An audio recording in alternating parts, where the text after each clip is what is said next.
I want to say, yes, in accordance with the law, we got to accept this decision as the law of the land. But I think it is a very ideological decision. I think there are a lot of what was said in the judgment, and we'll have time when the judgment comes out to put out a critique. But all it means is that in our jurisprudence, the petitioners will always have a big burden to carry when you have an electoral commission which is not open and transparent. The best way for this court to have made a decision was with the servers to be fully opened and all the election materials be placed before the court, as would happen in a case where justice has to be rendered. As you know, and I am saying this again without fear of contradiction, we wanted a comprehensive audit of not only the technology that was applied by the Electoral Commission, but we wanted a proper audit.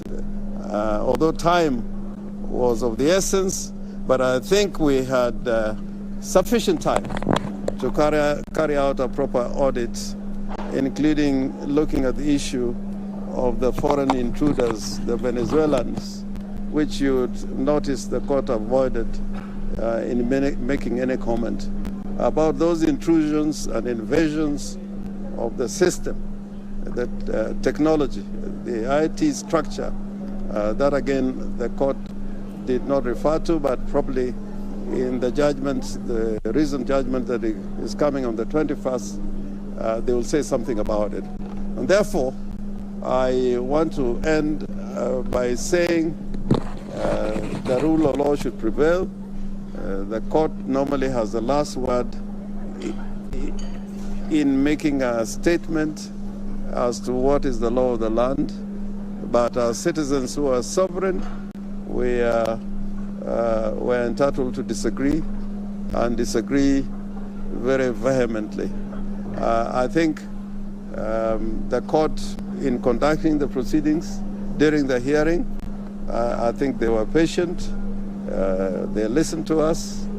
It is only the outcome that we do not agree with. Finally, I think our clients, the two petitioners, Raila Odinga and Martha Karua, may be addressing another press conference, but we are happy to talk to you on this issue. And have a watertight case, but we saw them talking about forgeries and wild goose chase. Did that surprise you? No, I mean forgeries. When the DCI, the Director of Criminal Investigations, what do we put before the court? A lot of it was from an agency of government. I didn't see them talking about similar incidents in matters concerning the Independent Electoral and Boundaries Commission. That's why I was saying it was a little ideological. They were looking for things on which to destroy our case, but similarly not taking sufficient time to look at what happened on the other side. And that will be another story for another day. Would you admit you might not have been well prepared for this case? We were very well prepared. What are the I think compared to 2017, we were a lot more well prepared. What would be the 2 or 3 points of mistake that you say the court might have made mistake on that? Fundamental. In 50% plus 1, I think they were ideological. We are using the baseline of total registered voters in the land as against those who turned out to vote. If you read any legal material on what should be a turnout, including the Black's Law Dictionary, turnout is normally based on the registered members in a country as against those who turn out to vote. So there are so many other examples we can take up. And seeing what is your take, given you lost on all grounds? Yeah? On all the key 8 issues you lost? The issues that the court formulated, but we're quite happy to live with it and talk about it another time. Philip. would want to say something. Just on the idea that we lost on all 8-9 points, we find it incredible that that could be the holding of the court.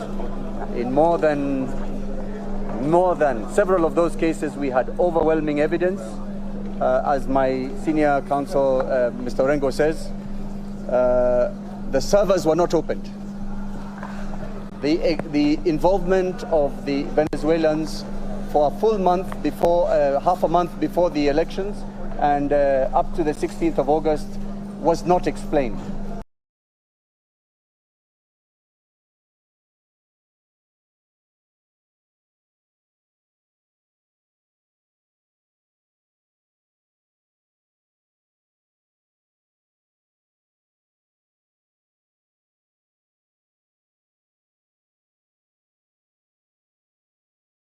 No, it wasn't even offered.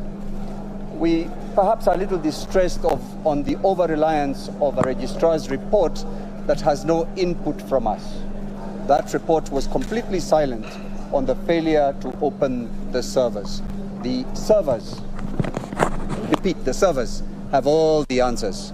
The exact role, we provided evidence that the Venezuelans were downloading documents, creating documents, and generating documents. None of that was touched. But as my colleague says, we hope they'll address all this in the final judgment. As somebody has said, it's incredible that we could lose on all points and they could win on all points. But as Senior has explained, it's probably the ideological aspect of this judgment. Are you still confident on the 21st it will be a different one? No. They have tied their hands. They can't get out of it. They have given their final decision. It's now a question of them finding the reasons for those findings and justifying them. It's not always easy, but I think they have some time to do it. The other thing that I found a little bit disturbing is the presentation of the Form 34A by somebody I really respect as an advocate, Julie Soweto.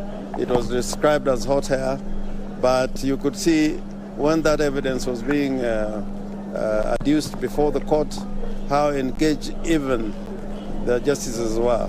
So I found it rather odd for them to describe it as hot air. I think that's why I'm saying this is ideological, because they would have said on the evidence presented, we find there was more weight as to the evidence which was adduced by the other side. But to say that it was hot air and it was a document coming from the Electoral Commission, I found it very, very disturbing.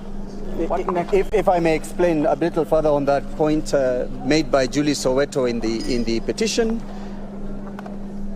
that gentleman, Camargo's name was not supposed to be on Form 34A. If at all he was involved in this election, he was involved on the technology side.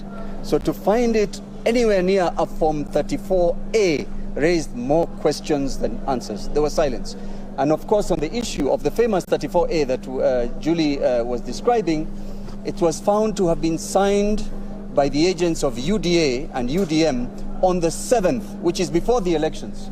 No mention was made of that. So many things, many questions, perhaps more questions than answers, but it is the decision of the court. They have to live with it just as we have. Is that all? Thank you. Professor Ogenda may want to say something. Okay. Sawa.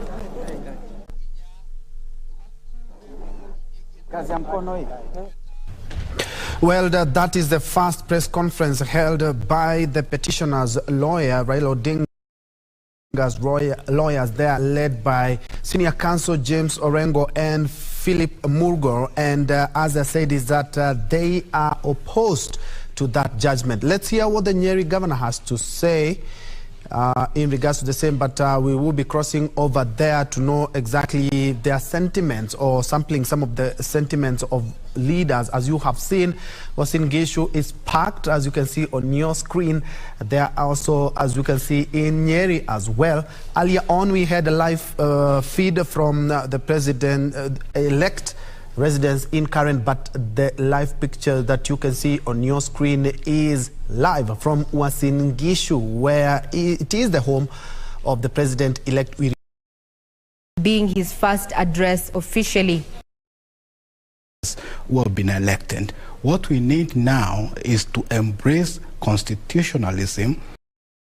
As a lawyer, and in regards to that,